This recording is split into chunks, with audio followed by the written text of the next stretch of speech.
Sometime during the winter we had a tree fall down here, so I was coming down to cut some wood off of that tree. Just nice and peaceful to come down to the pond. And the wind was roaring through the bamboo, but now it's settled down.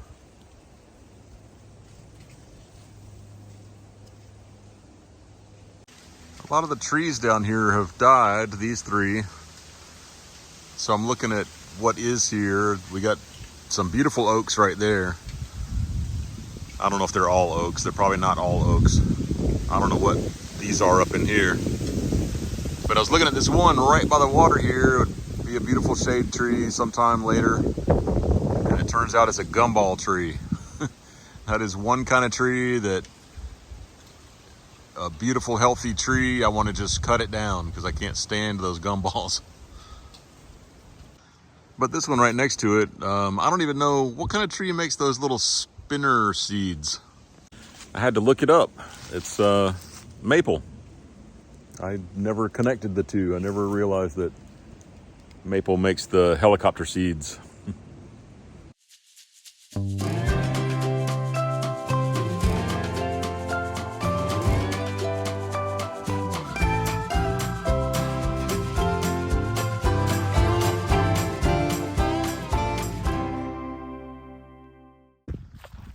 Here comes the big rooster.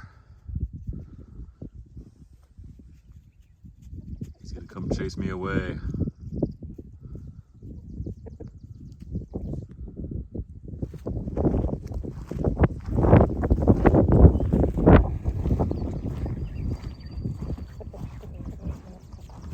Actually, he's gonna take all the hens and move them away.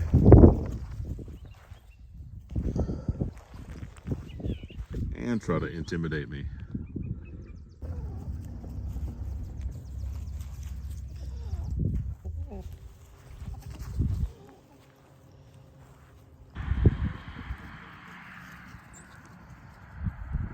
There you go, rounding up the crew. Protecting your hens.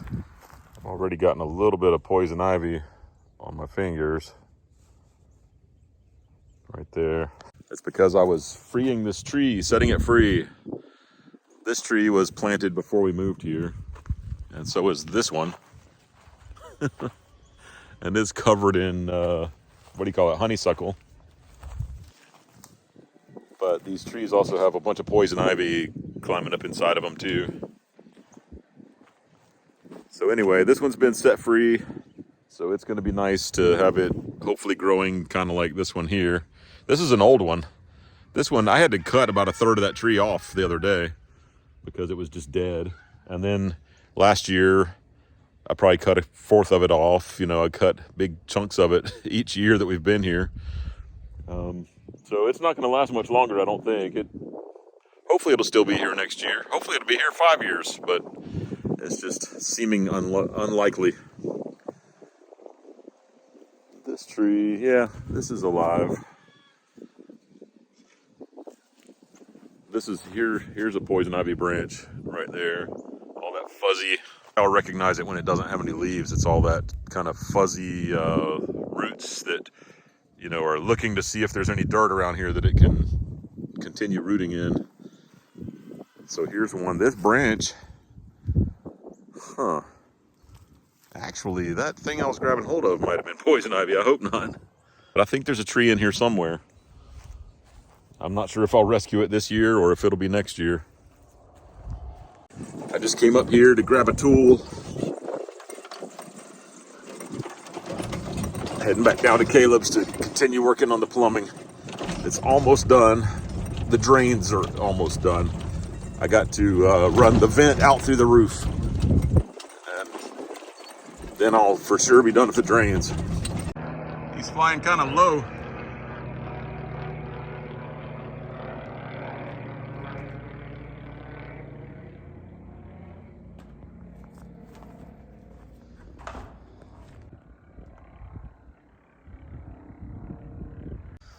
I had to close the garage because the cat is playing with a rat.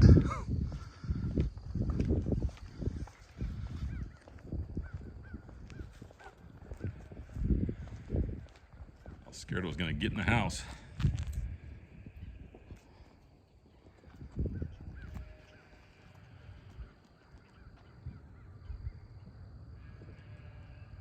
Well, I think he found his way back home again. The cat's probably gonna have a pretty hard time flushing him out of there. But I hope she finishes her mission, because we don't want rats getting in our house or getting into anything around here. All this block is for our retaining wall. You can see the cinder block is trying to fall down. Maybe I need to start that project today to get rid of that rat. We're looking around at the shade and the colors, and I ran and grabbed a welding helmet. Oop.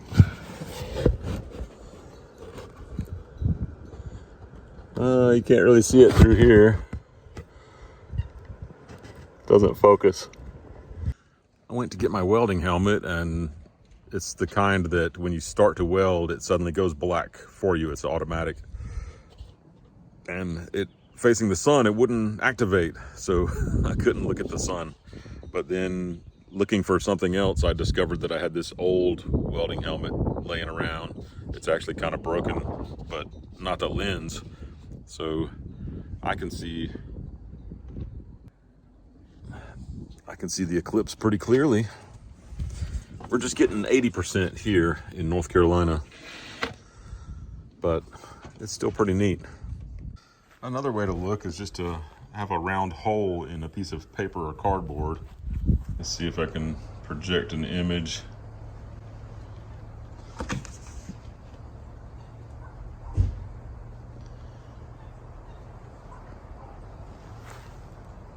So that's projecting an image of the crescent. Oh, thank you for rubbing my phone. Not perfectly in focus, but you can see the crescent. So that's what an 80% eclipse looks like a fingernail. It's a rainy day, so we need to do rainy day projects. We have a lot of indoor spaces though. I can go inside there and work. Okay, since it's raining, I'm gonna make some kombucha. It's a good day for this. And our friend Jennifer offered us a SCOBY. If you're not familiar with it, you might need to do a little bit of checking into it. I'm gonna do it, but I'm not gonna go over all the details of everything as far as like what a SCOBY is or any of that. That's just, that's what creates the kombucha. I like drinking kombucha. This is my favorite one, is the Costco brand of ginger lemonade kombucha. We've made it before in the past, but it's been a while, so I looked at YouTube and found a good video that went over really a lot of good information on how to make different flavors and things too. But I'm just gonna make the basic kombucha, which is just tea and some sugar. The sugar feeds the fermentation. It's a fermented beverage. So I'm gonna heat up 2 cups of water to make the tea. Okay, that's ready. I'm gonna put a couple tea bags in there. If they were the small kind, I would use 4. So now I'm putting in ½ cup of sugar, which sounds like a lot, but the organisms are gonna eat that sugar up. I have 6 cups of water in here, and I'm gonna go ahead and pour this in here.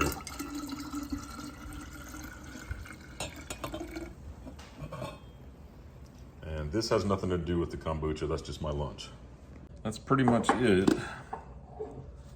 I just put SCOBY and a little bit of kombucha from the last batch that our friends made. We want it to have a chance to get some air, so we're just putting the cloth on top. Plus it's gonna make a lot of extra gases, and you don't want the drink to overflow all over the counter and everything wherever you store it. I understand it's best to store it between 73 and 83 degrees, to be precise. The video that I watched, they had done a lot of experimentation, and I guess this can take anywhere from 4 to 7 days or so before it's ready. I don't know we're anywhere in our house at that temperature, so I'm gonna set it on top of the water heater. Actually, I changed my mind. For the next couple of days, I know that the freeze dryers are gonna be running and they're pretty warm, so I'm gonna set them in here with that.